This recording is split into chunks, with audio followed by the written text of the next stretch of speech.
Boa noite a todos. É um prazer contar com a presença de vocês novamente aqui no nosso webinar semanal.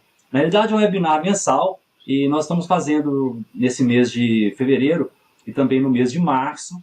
Nós faremos ele semanalmente, ok? E para quem já está acompanhando há mais tempo, né, parabéns por estar sempre em busca de conhecimento. E para quem está aqui agora também no nosso webinar, parabéns também por estar em busca de mais conhecimento. E hoje nós temos o prazer imenso de ter aqui com a gente a Cristina Barbosa para contribuir, né, com o que ela aprendeu, o que ela desenvolveu nesse tempo todo de carreira, uma excelente profissional. E eu quero agora passar a palavra para a Cristina. Seja bem-vinda, Cristina. Boa noite, Wagner. Boa noite a todos. Em primeiro lugar, muito obrigado pelo convite, né? Muito importante a gente participar e compartilhar, né, toda essa experiência que a gente vem acumulando aí e aprender também, né, com o pessoal aí com as perguntas. Então, vão anotando perguntas aí para fazer, porque para a gente também é super importante, né? Isso mesmo, isso mesmo. Cristina, eu queria que você falasse um pouquinho para você da sua carreira, um pouquinho da Cristina. Tá. Bom, a Cristina é, né, consultora, professora, e a gente trabalha já há bastante tempo com gerenciamento de projetos, programas e portfólio. E nos últimos 5 anos, a gente vem desenvolvendo na Baicom, que eu sou diretora executiva, desenvolvendo um trabalho relacionado com sustentabilidade, para adaptar todo o trabalho que a gente já fazia antes de treinamento e de consultoria com a sustentabilidade. Então, a gente agora tem uma linha de gerenciamento de projetos, de programas e de portfólio, com uma visão sustentável. Isso tudo dentro de um modelo de gestão estratégica de sustentabilidade. Então, quem quiser conhecer um pouquinho mais, no final da palestra tem lá os links da Baicom ou então assista também a minha palestra no Congresso, né? E Isso. a gente vai falar um pouco sobre esse assunto. É isso mesmo, Cristina. E o Congresso está chegando, né? Menos de um mês ainda. Menos de um mês para a gente começar um evento com palestrantes maravilhosos. Vão ser 30 palestrantes, maior do que o ano passado, né? Fazendo que o Congresso seja melhor do que ele mesmo, dia após dia, né? Então, Cristina, passo a bola para você e transfira o seu conhecimento, um pouquinho de tudo isso que você aprendeu, você desenvolveu, para as pessoas que estão assistindo. Ok. Então, eu vou dividir a tela aqui com vocês, né? E a gente vai, então, conversar sobre gerenciar projetos e ser feliz. Pode parecer um sonho impossível, mas não é. Na verdade, é muito mais fácil do que a gente pode imaginar. Eu estou colocando aqui um microfone que é para ficar um pouquinho melhor o som para vocês. Muito bem. Então, vamos começar aqui pensando um pouco sobre... Cristina, é só compartilhar a tela? Ah, sim. Tem sempre alguma coisa que a gente faz errado, né? A gente treina tudo e tal. E agora, tá? Tá ótimo. Tá, então vamos lá para a apresentação. Ok? Ok. Tá tudo certo. O som tá bom? Tá ótimo. Então vamos lá. Bom, para a gente começar, eu queria que vocês começassem assim, parassem um pouquinho e pensem se no último mês você acordou infeliz, cansado, com falta de ar, com vontade de ficar somente em casa, aquele dia que dá vontade de se esconder debaixo da cama. Se isso aconteceu, pode ser que seja somente uma tristeza, né? Uma tristeza que tenha motivo, alguma coisa que aconteceu, e aí você sabe que você está triste. Ou então, pode ser também que seja uma depressão, que é uma tristeza profunda e muitas vezes sem um motivo claro e aparente, né? Aquela tristeza que aparece e a gente não sabe muito bem de onde ela veio. Por que isso é uma questão relevante, né? Na verdade, segundo a Organização Mundial de Saúde, 20 milhões de brasileiros, quase 10% da população brasileira, sofrem com sintomas de ansiedade. E o Brasil, então, é campeão aí nesse aspecto. O Brasil é campeão em tantas coisas boas, né? Mas nessa daí não é uma coisa muito boa.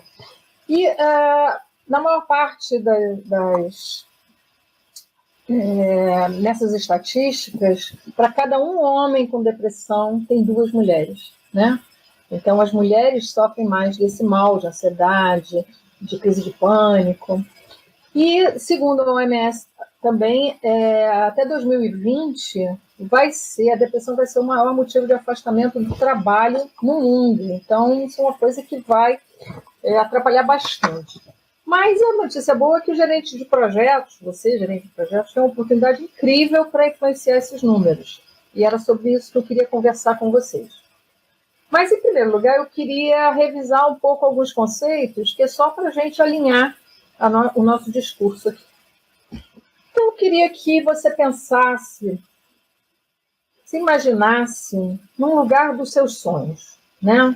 Num dia lindo, na plenitude da sua saúde, fazendo o que você tem vontade, com as pessoas que você gosta, totalmente relaxado. E isso vai lhe dar prazer.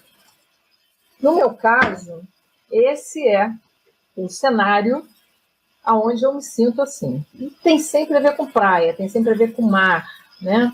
Carioca que sou, então sempre busco prazer em ambientes como esse. Esse daí é a praia do Caixadaço, na Ilha Grande, no Rio de Janeiro. Eu não sei se vocês conhecem, os paulistas também têm o hábito de frequentá-la, é um lugar maravilhoso. Então, se a gente começar a falar de felicidade, uma das coisas que a gente não pode deixar de lembrar que desde 1920, Freud já falava sobre prazer, né? E ele já falava sobre o equilíbrio entre tensões desagradáveis, que podem ser reduzidas, e a busca por gratificações imediatas para evitar a dor. E outros autores também continuaram seus estudos se preocupando bastante com felicidade. Mas tem uma questão aí que se impõe, que é: as organizações podem trazer prazer ao trabalhador? Como? Isso é importante para elas? Aí entra um outro conceito que a gente vem estudando bastante nos últimos anos, que é o da sustentabilidade, né? Sustentabilidade na sua visão ambiental, social e econômica. Então, a ideia, aos poucos, é que as relações sociais e com a natureza foram sendo incorporadas a essa discussão de felicidade também. E também foram sendo absorvidas dentro da visão do econômico. Ou seja, para que se tenha uma sustentabilidade econômica, para que se tenha lucro, é necessário que se viva num ambiente socialmente justo, ambientalmente viável. Então, essas coisas têm que estar todas equilibradas. E esse alinhamento, então, é super relevante nos dias de hoje, não só para o mundo, como para os gerentes de projetos. E também para outros profissionais, né? A gente não pode esquecer que isso aí é válido para qualquer profissional, em qualquer trabalho. A ONU definiu os Objetivos de Desenvolvimento Sustentável e vocês podem ver aí, que são 17, e vários deles estão relacionados com o que a gente vai falar lá mais adiante, né? Mas a gente vai falar de redução de desigualdades, a gente vai falar de emprego digno, de saúde, então, de igualdade de gênero. Então, vários desses fatores influenciam a felicidade das pessoas no trabalho, consequentemente, sua efetividade. Mas o que é efetividade nas organizações? Efetividade nada mais é ter prazer no trabalho. Aí vocês vão dizer assim: pô, mas eu vou ao trabalho para ter prazer? Não, a ideia é que se você tem prazer naquilo que você faz, né, você vai ajudar a organização a encontrar seus resultados, a atingir seus resultados. O que é efetividade para uma organização? É o grau de atingimento dos seus objetivos estratégicos, que são relacionados aos seus projetos e às suas operações. Se os profissionais não tiverem prazer, eles terão mais dificuldade para ajudar a empresa nesse sentido. Por quê? Então, a gente sempre pensa que uma empresa tem ideias, tem estratégia e precisa atingir resultados. E a gente já falou que esses resultados precisam ser sustentáveis. Mas o ideal é que as ideias e o propósito das pessoas estejam também alinhados com os da organização. Não adianta eu ter pessoas totalmente insatisfeitas, estressadas, deprimidas, porque elas não vão ter boas ideias, ou se as tiverem, não vão conseguir compartilhar essas ideias, não vão conseguir expor essas ideias. E a organização, então, vai perder com isso. O que seria a efetividade de gerentes de projetos, né?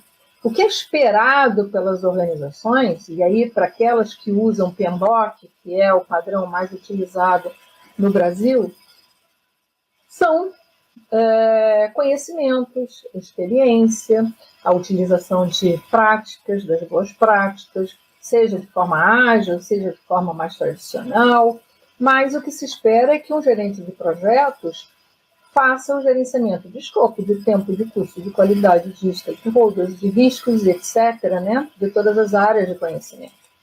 Ao mesmo tempo, se espera dele que ele seja um bom gestor de habilidades interpessoais, né, as dele e as da equipe. Então, que ele seja um bom líder, que ele saiba se comunicar, negociar, fazer trabalho em equipe, que ele saiba interagir com a governança da empresa, com a área de finanças, com os processos de planejamento estratégico, de contabilidade, assim como também, se for possível, melhor ainda, que ele conheça a área de aplicação específica daquele projeto. Mas aí entra um fator que não é considerado normalmente pelas organizações e nem pelos gerentes de projeto. É uma coisa que está no nosso entorno, mas que a gente acaba não dando foco, que é a subjetividade. Subjetividade e objetividade formam as pessoas. As pessoas são diferentes. As pessoas têm subjetividades diferentes. Porque elas têm uma identidade. Cada um de nós tem uma identidade que é única, que tem cada um de nós tem características individuais.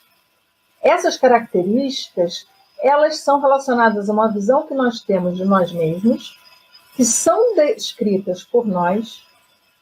E a outra coisa que é muito interessante é que estão em constante mudança. Por quê?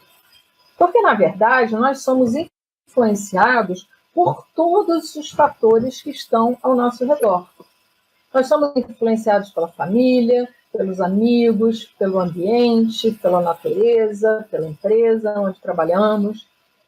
Então, nós temos mudança e a nossa identidade também. Isso foi muito interessante quando eu descobri isso, quando eu estudei isso no meu doutorado, porque a gente sempre tem aquela sensação assim, às vezes a gente diz, poxa, fulano era de um jeito, agora é outra pessoa, não sei por que ele mudou.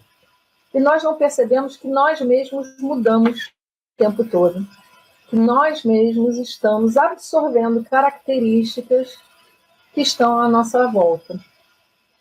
E essa identidade, muitas vezes, na nossa sociedade, ela não tem espaço para aparecer, da forma como ela é, verdadeiramente.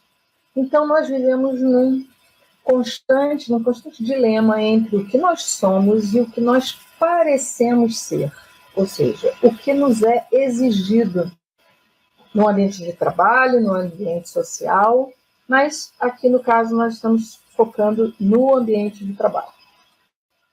E aí eu vou trazer alguns desses fatores que formam a nossa subjetividade e que afetam o nosso trabalho, a nossa efetividade como profissionais, tanto como gerentes de projetos, como membros da equipe. Então, a etnia é um deles, né? É muito comum, hoje em dia, nós trabalharmos em projetos em que temos pessoas de vários várias etnias diferentes, né? O Brasil é um país democrático, é um país que acolhe muito bem pessoas de outras etnias e é muito comum que nós saibamos interagir. Mas as diferenças são grandes, né? E muitas vezes elas causam conflitos. A cultura de cada uma das pessoas também. Quando trabalhamos em empresas que são globais e que precisam interagir, em que nós precisamos interagir com profissionais da mesma empresa, de outros países, de outras culturas, né? Quem nunca se deparou numa reunião, por exemplo, com um francês e achando que o francês é muito seco, muito direto, muito econômico nas palavras, e ao mesmo tempo os franceses nos acham muito prolixos, nós brasileiros. Por quê? Falamos demais, explicamos demais, usamos muitas palavras para falar uma única coisa. Então, muitas vezes, isso dá conflito, né? Dá problema se nós não tratarmos isso adequadamente nos nossos projetos. Outra questão importante é a diferença de geração. Bastante em voga hoje o assunto da idade, né, da geração, e eu fico muito à vontade para falar sobre ele, porque eu já estou numa etapa mais adiante da vida, muita experiência, e já aposentado, inclusive, pelo INSS, mas continuo trabalhando, porque acredito que o trabalho me alimenta, que eu aprendo muito com as pessoas mais novas, com as novas gerações, com os novos conhecimentos que são gerados, e acredito que a minha experiência, o que eu vim aprendendo até agora, traz uma troca boa e ajuda no resultado. E é por isso até que eu estou aqui dividindo com vocês. Outra questão que essa, para mim, é muito importante, porque eu comecei a ser consultora em gerenciamento de projetos no Brasil, num momento em que poucas empresas eram lideradas por mulheres. Então, eu abri a minha empresa, a Baicon tem 16 anos. Me lembro na época da Margarete, né, que é de Brasília, Margarete Carneiro, que hoje é do Piano Mai, e ela também tinha a empresa dela, era uma líder nesse ambiente, e outras que vieram também. Mas nós éramos muito poucas, a maior parte das empresas eram de homens. E eu fiz muita consultoria para empresas cujos executivos, cujos diretores eram, na sua maioria, homens. Fui, inclusive, desenvolver esse meu doutorado, essa minha tese sobre subjetividade afetando efetividade, para poder conversar com executivos homens sobre a aplicação de práticas relacionadas à subjetividade, porque, na verdade, as preocupações deles eram sempre muito mais com as questões relacionadas à metodologia, a práticas, a ferramentas. E, então, eu senti uma dificuldade, até vivendo bastante no ambiente masculino. E hoje é muito bom ouvir, né, ter lá dentro dos ODS um ODS específico de equidade de gênero, ver várias empresas já se preocupando em igualar a quantidade de gerentes do sexo feminino, do gênero feminino e as do gênero masculino. Então, e até preocupadas com outros gêneros que também estão começando a ser discutidos e sendo inseridos nesse contexto. Uma outra questão que também está sendo muito discutida e muito polêmica, mas extremamente importante, assim como a questão relacionada a gênero, é a questão relacionada à orientação sexual. Esses dois aspectos, esses dois fatores são muito importantes. Infelizmente, eles geram muitas estatísticas negativas para o Brasil. Nós estamos com a STF, nesse momento, julgando uma lei relacionada à homofobia e transfobia. E nós temos pessoas de orientação sexual bem diferentes nos nossos projetos. E muitas vezes isso gera uma, vamos dizer assim, uma inibição das pessoas que não conseguem se manifestar, não conseguem mostrar o que são realmente, suas expectativas, sua forma de viver, e se recolhem. Isso faz com que elas se recolham em todos os sentidos, não somente tentando mostrar, parecer o que não são realmente, como também em relação às suas ideias, às suas opiniões, que podem contribuir para o projeto e, consequentemente, para os resultados da empresa. Padrão estético é outro aspecto que também costuma causar estranheza, né? Em alguns ambientes a gente tem padrões muito claros, determinados de formas de vestir, formas de se comportar, formas, algumas proibições. E o padrão estético, será que ele realmente interfere no desempenho de um gerente de projetos, ou de alguém da sua equipe, ou de uma equipe que não seja de projetos? Eu coloquei para vocês duas imagens aí. Uma que representa uma opção relacionada a costumes, né? Uma pessoa tatuada, que usa anéis, e que tem um padrão que pode parecer agressivo para alguns. No outro, as tatuagens que são relacionadas a uma cultura, então, que fazem parte de rituais que são específicos de uma cultura. Podemos proibi-los nos nossos trabalhos, nos nossos projetos? A questão que eu deixo para vocês. Outro fator que determina identidade e que também afeta bastante o resultado nos projetos é o nível social das pessoas que participam do projeto.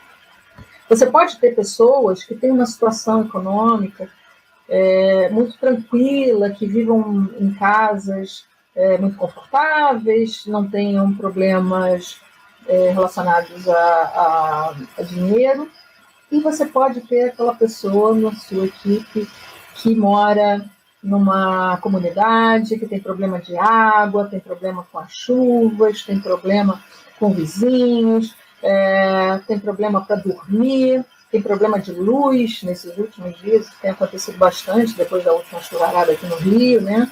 Imagino que em outros estados também. Então, essa pessoa, ela não vai chegar para trabalhar com a mesma disposição, com a mesma tranquilidade que provavelmente outras pessoas que não têm esses mesmos problemas vão ter, né? A mesma disposição, vamos dizer assim. E devemos tratar as pessoas da mesma forma? Será que deveríamos ter alguma atitude um pouco diferente com uma e outra pessoa? Outra pergunta que eu deixo para vocês. Em relação às necessidades especiais, nós temos já a legislação ajudando nesse sentido, mas sabemos que as pessoas que são portadoras de necessidades especiais têm muita dificuldade para trabalhar. Eu tive a oportunidade de trabalhar com duas pessoas com deficiência visual. Na época que eu trabalhava em TI, com um programador e um analista. Dois excelentes profissionais. Numa época em que a tecnologia ainda não ajudava muito. Eles eram fantásticos. Eles eram muito bons. Muito melhores, né, do que vários profissionais da mesma equipe. Não merecem chance de participar, não merecem ajuda, não merecem, na verdade, não é nem ajuda, não merecem uma estrutura que permita que eles possam desempenhar o melhor possível? Religiosidade. Temos também pessoas de diversas religiões, diversos credos, diversas crenças nos nossos projetos. Uma vez ouvi de uma pessoa que gerenciava um consórcio, uma obra grande, né? Como o refeitório da obra refletia o que acontecia em relação à religiosidade dentro da empresa, dentro do consórcio, no caso, né, dentro do projeto. Essa pessoa comentou que havia até uma dificuldade de definição do canal que seria utilizado, que seria exibido durante o horário de almoço em função da religiosidade. Então, assim, a gente tem que ter atenção a isso, porque são várias questões relacionadas a feriados, a costumes, a algumas práticas que são relacionadas com a religiosidade de cada um. Nível cognitivo. Esse é muito interessante. Eu tenho um exemplo disso aí que é muito legal. Eu, lá atrás também, quando trabalhava numa multinacional, entrei para trabalhar no PMO. Foi, na verdade, meu último emprego antes de abrir a Baicom. E eu era gerente dentro de um PMO. E recebia cronogramas dos gerentes de projetos. E esses cronogramas vinham numa qualidade não tão boa quanto eu achava que eles podiam ser desenvolvidos. E descobri, então, que as pessoas usavam o MS Project e, usando o MS Project, algumas faziam cronogramas muito bons e outras não. E eu sabia que todos tinham tido treinamento de gerenciamento de tempo e de gerenciamento de projetos, de uma forma geral. Então, eu não entendia muito bem. Eu comecei a perguntar se as pessoas sabiam usar o MS Project. Porque quando eu entrei na empresa, ninguém me perguntou. E quando eu cheguei na minha mesa, abri o meu computador, eu tinha o MS Project instalado. E descobri que a maior parte das pessoas não reconhecia ter dificuldades. Bom, mas eu suspeitei que o problema era esse. O que eu fiz? Lancei lá um workshop de discussão de melhores práticas utilizando o MS Project. Para não dizer que era um treinamento de MS Project, né? E aí fechei logo 2 turmas de cara. E descobri durante o workshop que as pessoas tinham muita dificuldade. O que acontece em relação ao nível cognitivo é que muitas vezes as pessoas às vezes nem reconhecem e nem gostam de expor suas dificuldades. Elas gostam de expor suas facilidades. Né? No slide, a gente mostra aí uma coisa que é boba, mas é simples e é muito... ocorre bastante nos nossos projetos. Tem pessoas que têm muita facilidade para falar em público. E essas pessoas vão, então, fazer ótimas apresentações, porque elas gostam, né, de falar, de conversar, assim como eu estou aqui conversando com vocês, eu faço isso tranquilamente. Dou aula na Fundação Getúlio Vargas, também faço isso tranquilamente. Agora, tem outras pessoas que têm pânico de falar em público e gostam de fazer trabalhos mais individualmente, gostam de ficar mais quietas na sua mesa, no seu computador. Se nós, dentro do projeto, não identificarmos as facilidades e as dificuldades das pessoas, que são do time do projeto, nós também vamos criar algumas barreiras aí de comunicação. Assim como para afinidades com tecnologia. A tecnologia, muita gente tem facilidade, muita facilidade para usar. Na minha geração, então, cada vez as pessoas têm mais dificuldade para usar a tecnologia, né? E preferem usar ainda, vamos dizer assim, recursos mais convencionais. Então, isso também é importante que o gerente de projeto entenda. Temos pessoas extremamente criativas, né? Outras também criativas, mas com nível de criatividade voltado para outros assuntos, outros saberes.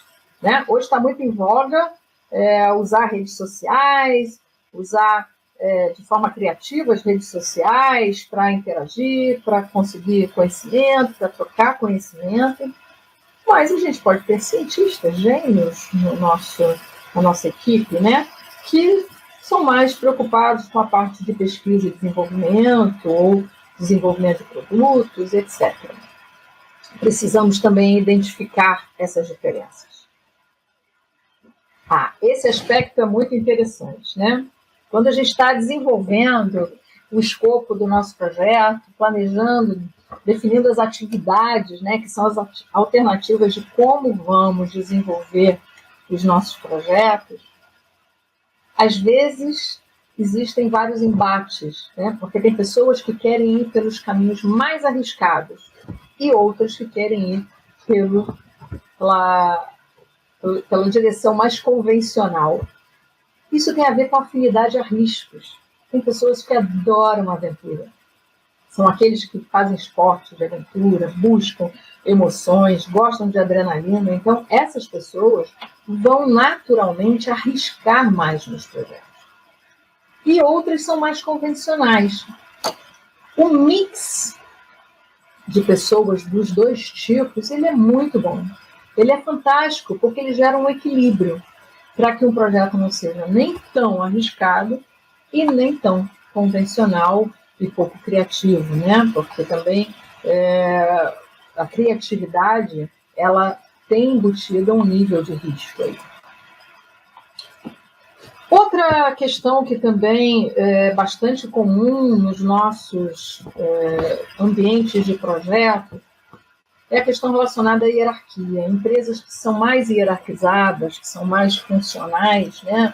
São menos colaborativos, que é uma tendência que existe hoje nas empresas, principalmente nas empresas mais novas, nas startups, uma tendência de um trabalho bem mais colaborativo, onde o poder ele é compartilhado. Mas o poder compartilhado, ele também pressupõe um nível de maturidade naquilo que se faz. Então, é muito importante o gerente de projetos entender, tanto em relação ao seu relacionamento com o sponsor, quanto com a equipe, como é que o poder se manifesta. O dele, o do sponsor, o da equipe. É muito importante que isso seja trabalhado para que não iniba as ideias, as sugestões, as iniciativas, a proatividade, mas que esse poder ele seja entendido, claro, né? E que possa contribuir para o projeto. Opção política. No ano passado, né, nós tivemos uma eleição muito polêmica no nosso país e ficou muito claro como pessoas com opções políticas diferentes dentro do mesmo ambiente de trabalho, dentro de um mesmo projeto, como elas podem ter menos efetividade se esse assunto não for bem tratado. Eu vivi uma situação em que um dono de uma empresa ordenou que o assunto política parasse de ser discutido durante o horário de trabalho, porque estava gerando uma série de conflitos, ele não conseguia mais administrar isso. Não sei se esse é o melhor caminho, mas foi para ele naquele momento, depois de muito pedir e tentar administrar, mas acho que todos nós podemos compreender que no ano passado a bipolaridade política realmente gerou muitos conflitos, não só nas relações de trabalho, mas também nas relações pessoais. Chego aqui na afinidade com a sustentabilidade, que é o meu assunto, né, de estudo atualmente, e a afinidade com sustentabilidade não quer dizer que quem gosta de sustentabilidade seja o eco-chato, aquele que abraça a árvore, né? A sustentabilidade hoje, como eu falei anteriormente, ela tem os aspectos sociais e econômicos equilibrados com ambientais. Então, quando a gente tem alguém dentro da equipe que tem essa visão, as alternativas de novas atividades desenvolvidas, e a gente tem aí, até no ano passado, nós conversamos sobre isso no CONAGP, sobre gerenciamento sustentável de projetos, equilibrando os aspectos sociais e econômicos também. E time de futebol, hein?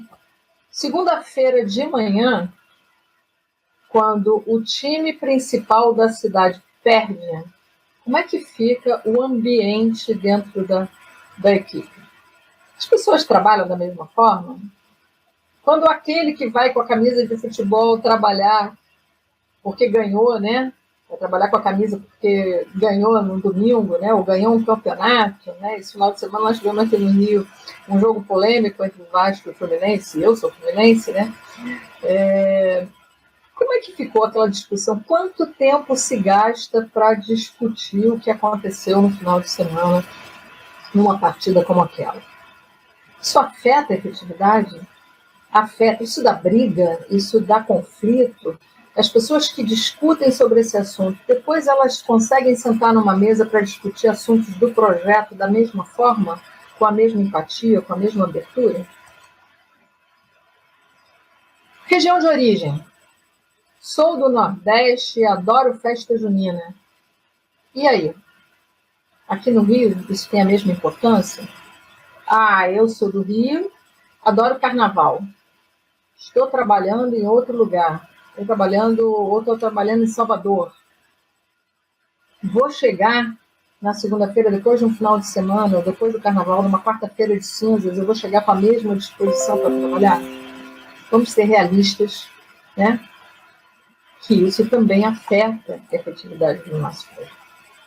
E, por fim, as adições, né? Que são os vícios, as dependências, algumas lícitas, outras não tanto, e que podem trazer também problemas físicos, problemas de desempenho, problemas de sono, de irritabilidade, problemas de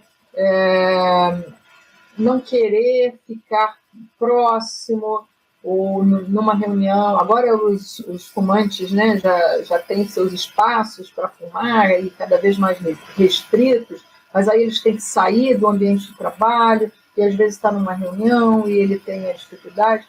Então, como é que isso é tratado dentro dos nossos projetos?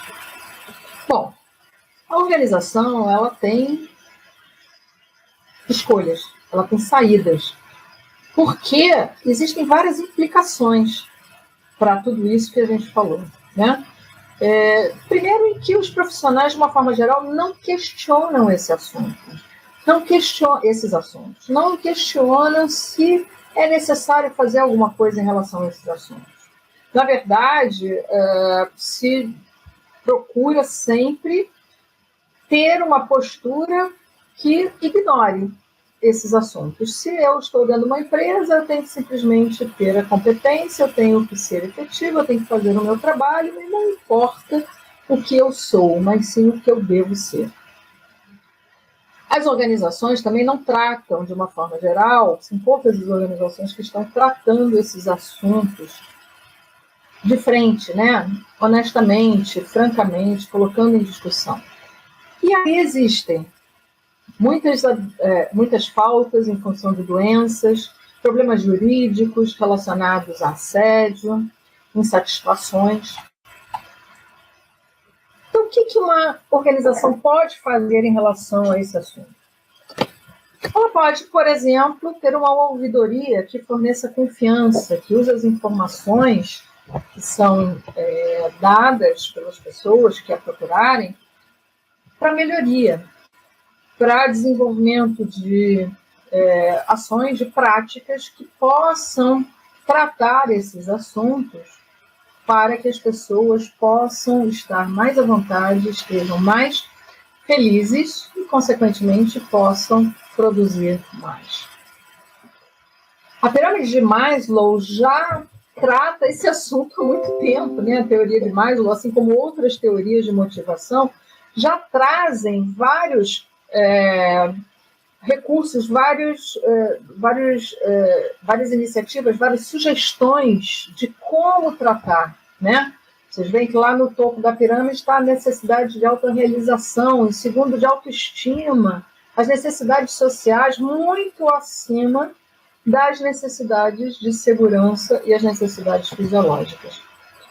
Então, é importante que a organização use isso nas suas avaliações, para que as pessoas realmente sejam avaliadas de acordo com o que elas são e desempenham, os resultados que elas têm, independente dos preconceitos que elas vivem, das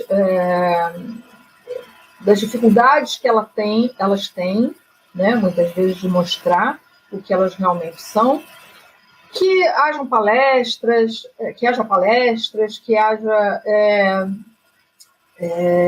workshops, publicações, que a organização defina indicadores SMART, né, realistas, específicos, que realmente vão refletir os resultados esperados relacionados à igualdade. Se a empresa for sustentável, ela já terá indicadores relacionados a à sustentabilidade, à igualdade, né? Os indicadores relacionados aos aspectos sociais, né? Lá nos ODS. Eu, conversando com um consultor que liderava um projeto muito grande na África, e ele era o gestor de todos os projetos na África de um fundo inglês. Ele me contou uma situação muito interessante, porque ele recebeu uma missão, ele recebia vários indicadores, né, para aplicar no projeto dele, nos projetos dele, e ele recebeu um que era o percentual de gays que tinham no projeto dele. E isso porque o fundo inglês trabalhava com desigualdade, né? Na verdade, ele buscava indicadores para aumentar a igualdade, reduzir desigualdades, que é também um dos ODS. Só que na África, no país em que ele trabalhava, os gays não podem se manifestar, porque tem uma lei, né, que impede a manifestação. Então, eles podem ser mortos. Então, o indicador não fazia o menor sentido naquele projeto. Então, esses indicadores têm que ser indicadores que realmente vão ajudar a empresa a buscar felicidade, a buscar uma igualdade entre as pessoas para que elas possam trabalhar mais relaxadas, mais felizes e, consequentemente, gerarem mais resultados para os objetivos estratégicos da empresa. Tá? Então, eu vou passar um videozinho aí rápido para vocês, né? O Wagner agora vai passar esse vídeo. Eu vou tirar aqui da tela.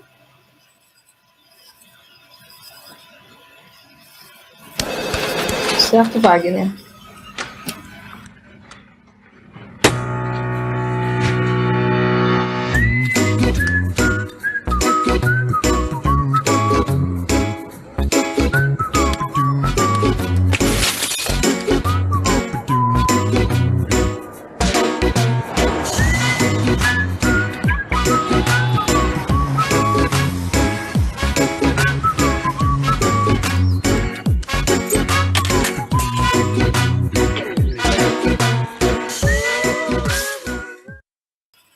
Então, o vídeo é só para mostrar a vocês que um gerente de projeto ele pode ser feliz, né? Ele até pode ser demitido, mas se ele for, ele vai feliz, né? Porque ele vai levar o conhecimento dele, ele vai para outro lugar e o conhecimento é dele, né? O que ele pode gerar de resultado somente com ele vai com esse conhecimento. Esse é o nosso livro de gestão estratégica de sustentabilidade. Nós vamos falar sobre esse assunto no CONAGP e a ideia é que nós possamos mostrar para vocês como implementar uma gestão que inclui gerenciamento sustentável de projetos, programas e portfólio, associados com gerenciamento de planejamento estratégico sustentável, focando nos ODS, né? E gerando resultado para as organizações. Então, esses aí são os nossos contatos. E eu agora estou à disposição de vocês aí para as perguntas.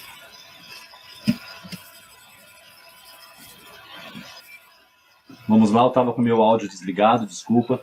Mas voltando, para mim é um tema que eu sou apaixonado porque eu sei que muitos gerentes, né, esquecem desses fatores dentro das organizações para lidar com a sua equipe, com seus funcionários, né?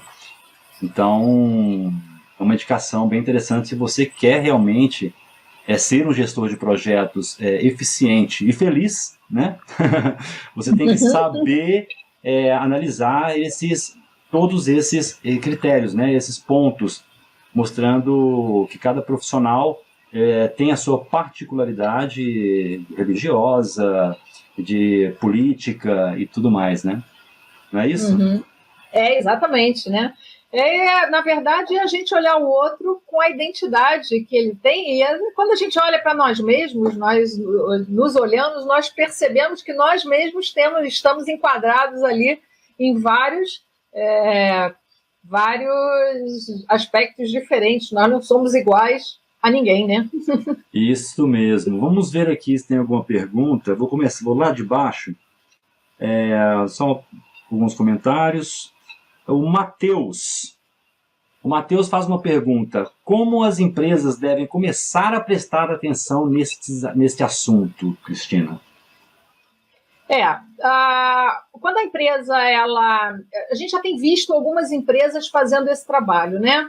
Elas começaram a ser exigidas, na verdade, porque como a sustentabilidade está sendo exigida, um trabalho sustentável está sendo exigido, como eu citei o caso lá do fundo inglês, por investidores, por colaboradores, porque as gerações mais novas, elas não estão mais querendo sofrer, né? Elas são muito voltadas a prazer. Então, as organizações estão sofrendo uma pressão para modificar, porque elas estão tendo uma rotatividade muito alta, né? A gente tem visto isso acontecer. Então, para ela começar, a primeira coisa é olhar para as pessoas. Se ela olhar para os ODS, ali ela já vai ter indicadores e metas para trabalhar vários desses aspectos. E, fazendo isso, ela pode fazer isso no dia a dia, ela pode fazer isso em pequenas iniciativas, ela pode ouvir seus colaboradores, pode fazer workshops, né? Ela pode, como eu disse, a própria ouvidoria, né? Ela é um canal para isso, mas uma ouvidoria que realmente permita que as pessoas se manifestem, né?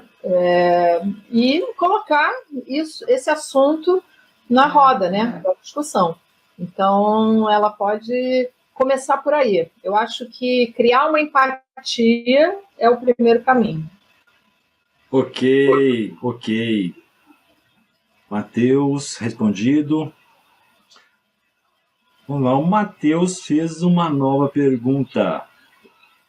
Como os GPs devem agir se a empresa não se importar com este assunto? Isso é interessante, né? A gente ouve muito as pessoas dizendo assim, mas na minha empresa ninguém se incomoda com isso. Como é que eu vou praticar, vou incluir essa prática no meu dia a dia? Eu costumo dizer o seguinte, que a gente não precisa da empresa para fazer as coisas. Dentro do nosso microsistema, né, microecossistema, nós podemos implementar uma série de práticas, né? E de motivação, de respeito, a gente pode estar trazendo coisas para reuniões, a gente pode estar fazendo dentro das nossas reuniões, dando voz a todos, estimulando aqueles que são mais, que sofrem mais preconceito a participarem mais, ouvindo individualmente cada um daquelas pessoas que a gente percebe que estão gerando menos resultado, porque é importante para o projeto, né? Muitas vezes a gente tem... Eu trabalhei com um cara que ele era incrível, mas ele era super fechado. E ele tinha muita dificuldade. E ele era da minha equipe e eu comecei a tomar café com ele, chamar para almoçar, e fui me aproximando, entendendo. Ele era do interior do país e fui entendendo um pouco o dia a dia dele. E isso ajudou muito para que ele se sentisse mais à vontade para me sugerir coisas que eu nunca teria pensado para o projeto e, consequentemente, a gente tivesse um resultado bem melhor, né? Bem mais rico. Com certeza. Uma outra pergunta. O Paulo, se as empresas não possuem esses indicadores, como defini-los? Os indicadores, né? Eu falei muito dos ODS, né? Os ODS são 17 aspectos, categorias, vamos dizer assim, de focos diferentes relacionados a ambiental, social e econômico. Nos de foco social, quer dizer, todos eles têm metas, são 169 metas. E cada meta tem os seus indicadores próprios. Então, assim, se eu não tenho nada, eu já posso ir ali buscar. Os ODS foram definidos para acordo entre países. Mas, na verdade, os países só vão alcançar os resultados se as suas organizações, os seus indivíduos, buscarem também contribuir para esses indicadores. Então, assim, se eu não tenho nada, dou uma passadinha ali no site da ONU, procuro, boto lá no Google ODS, eu vou encontrar metas e indicadores. Ali eu já tenho uma opção que eu posso usar como ponto de partida. Ótimo, ótimo. O Matheus agradeceu. O Guilherme Lima. Ambientes de projetos com metas excessivamente desafiadoras podem desenvolver uma toxicidade alta, com resultados questionáveis. Como você acha que os executivos que costumam aceitar tais metas poderiam ser influenciados para aliviar a pressão e atrapalhar menos? Essa pergunta, né? Guilherme Lima. Pela pergunta. Guilherme é amigo de longa data, não o vejo há bastante tempo. Um beijo para você. Pois é, a gente tem essa dificuldade, muitas vezes a gente chega para fazer consultoria numa empresa e a pessoa que vai lidar com a gente no dia a dia diz assim, mas você vai treinar meu sponsor também? Você vai treinar o executivo? Você vai trazer o executivo para a roda, né? A sugestão, eu sempre tento, não é sempre que a gente consegue, mas eu sempre tento, e foi por isso até que eu desenvolvi no doutorado esse assunto, para ser uma tese publicada, né, e poder falar com propriedade sobre esse assunto com executivos.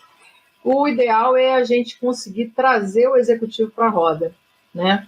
Trazer, pelo menos no início, fazer com que ele compreenda, estreitar o processo de comunicação com ele, não somente de desempenho, de reporte de desempenho, que a gente tem uma preocupação grande com isso, mas também de planejamento e de replanejamento, mostrando, reduzindo, eu gosto muito de reduzir as metas para metas menores, que sejam mensuradas mais frequentemente, porque isso vai mostrar desvios e vai permitir que o executivo entenda quais são as causas, quais as dificuldades que estão ocorrendo, e que ele ou reavalie a meta, ou então nos dê condição de preparar melhor a equipe, o projeto, para alcançar aquelas metas. Não sei se eu respondi, mas... Não, é isso aí. Eu vou esperar o Guilherme responder. Vamos ver se tem mais alguma pergunta. O Guilherme manda um beijo para você também, Cristina. O Guilherme é um amigão. Bacana. Guilherme é um dos fundadores lá do início do PMI do Rio. E ótimo. Daqui a pouco vocês vão ter surpresas aí. O Matheus fez uma nova pergunta aqui para a gente. Qual é a primeira ação que um GP pode implementar para tratar esses assuntos? Eu digo que o gerente de projetos, né, na verdade, a primeira coisa que ele faz é análise de stakeholders, né? E a gente, quando faz análise de stakeholders, a gente se preocupa muito com o interesse, qual é o nível de participação desse stakeholder, o poder que ele tem no projeto, né?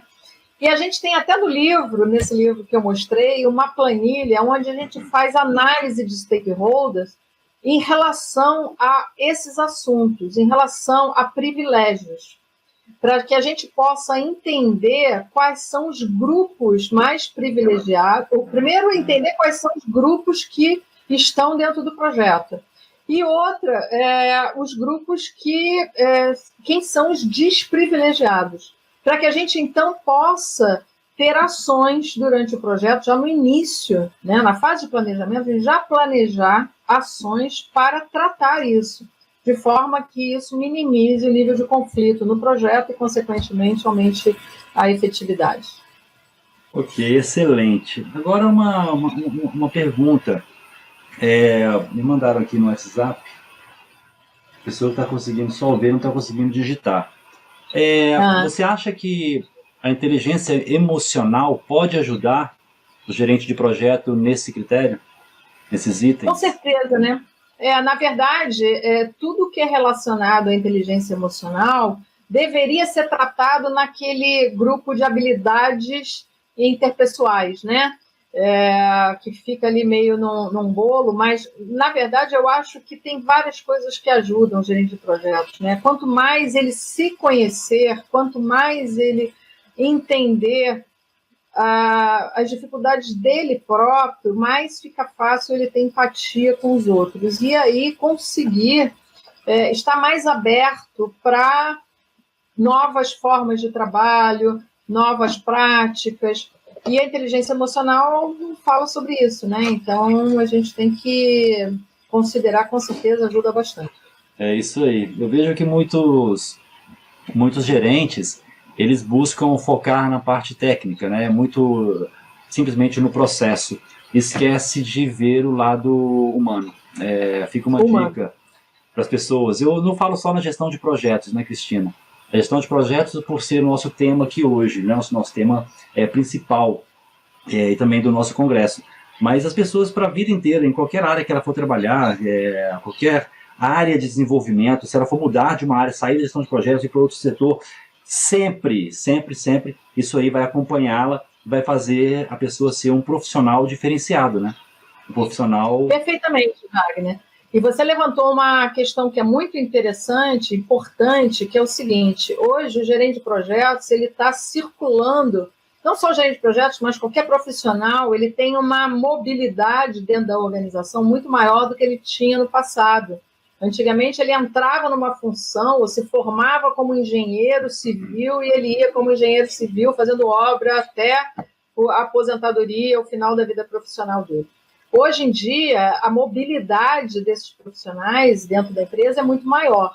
Então, tudo que a gente conversou aqui, eu contextualizei para gerente de projetos, porque é o assunto do nosso congresso, mas vale para qualquer profissional em qualquer atividade, seja ela numa organização pequena ou numa organização muito grande, pública, privada, de qualquer segmento, né? Então, porque todas elas têm seres humanos trabalhando, né? Tem pessoas. E essas pessoas têm identidades diferentes e precisam ser tratadas de forma diferente. Isso mesmo, Cristina. Antes da gente fazer um fechamentozinho aqui, Cristina, eu quero já falar um pouquinho, bem rápido, sobre o CONAGP. As pessoas que estão aqui na sala já têm um conhecimento, né? Na tela tem um link para que a pessoa pode acessar e conhecer o CONAGP.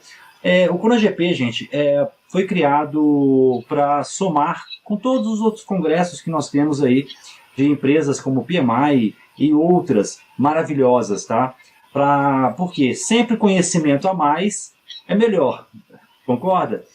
E o CONAGP, ele começou no ano passado, para quem ainda não é inscrito e não participou do evento passado, ele começou em julho, né, do ano passado, e vai ter uma edição anual, tá? E a ideia é que a gente traga conteúdos cada vez maiores. É lógico que tem um limite, né? O evento passado foram 26 palestrantes, e esse evento agora, o segundo CONAGP, já são 30 palestrantes confirmados, tá? E várias pessoas querendo compartilhar conhecimento, várias pessoas querendo, infelizmente, não deu para colocar todas as pessoas que nós queríamos colocar, né, como palestrantes, mas fica aí para os próximos eventos as pessoas participarem. Então, se você ainda não se inscreveu no CONAGP, clica no link abaixo. Eu vou digitar aqui no meu telefone também no chat, para quem quiser. Eu vou digitar o link do evento, www.conagp.com.br/2019. Se quiser conhecer o primeiro evento, a pessoa pode adquirir a credencial do primeiro evento, tá? E ainda obter um certificado de participação de 24 horas, ok? Então, antes de voltar com a Cristina, eu quero mostrar para o pessoal o próximo webinar. Semana que vem temos um novo webinar com o nosso amigo Guilherme. Deixa eu colocar aqui na tela, só um minutinho. Próximo webinar. É isso aí. Na semana que vem, o Guilherme Lima vai ser o nosso palestrante e conversamos sobre o tema. É um tema, gente, fantástico. Gestão do conhecimento e aprendizagem organizacional em projetos. Super importante, né? Um framework flexível. Então, amanhã já vai estar disponível para o cadastro de vocês. Tá? Então, amanhã às 8 horas da manhã, já pode entrar no mesmo link que vocês fizeram o cadastro para esse webinar e já se inscrever para o próximo webinar que vai acontecer na quinta-feira que vem, no mesmo horário, com esse mestre que vai contribuir muito com a capacidade das pessoas na gestão de projetos. Ok? Cristina, vamos voltar aqui. Pronto, estamos de volta. Aqui está o número do certificado, ok? As pessoas que fizeram inscrição, tá, pelo link do evento, do webinar, pode enviar um e-mail para certificado@conagp.com.br. Vocês vão receber um e-mail amanhã com esse endereço, mas se quiser adiantar, informando o seu nome completo. Por quê? Porque a emissão de certificado tem que ter o nome completo. E também esse número que apareceu, que agora é o número 20. Cada webinar tem um número específico. Para quê? Para comprovar que a pessoa assistiu. Tá? Se uma pessoa que se inscreveu passar para uma outra que se inscreveu, mas não assistiu, ok, não tem como a gente filtrar isso. Mas é uma maneira da gente minimizar que pessoas que não assistiram realmente o webinar possam estar solicitando seus certificados. Ok? Cristina, queria dar suas considerações finais, te agradecer imensamente a participação, dizer que é gratidão, né? O segundo evento que você vai participar com a gente, né? O CONAGP está chegando aí, e você estará lá contribuindo novamente com o seu conhecimento. Então eu queria que você deixasse um pouquinho um recado pessoal para a gente finalizar o nosso webinar de hoje. Bom, o recado que eu deixo usem, né? Apliquem nos seus mundos. Se você não consegue dentro da sua organização, aplique no seu projeto. Se você é equipe de projeto, aplique no seu dia a dia. Exporta. Eu costumo dizer que comportamento a gente importa e exporta, né? Então, apliquem isso. E a gente está à disposição. Quem quiser trocar ou mandar mais comentários, né? Eu adoro receber e quanto mais informação ou perguntas, melhor para a gente enriquecer esse conteúdo.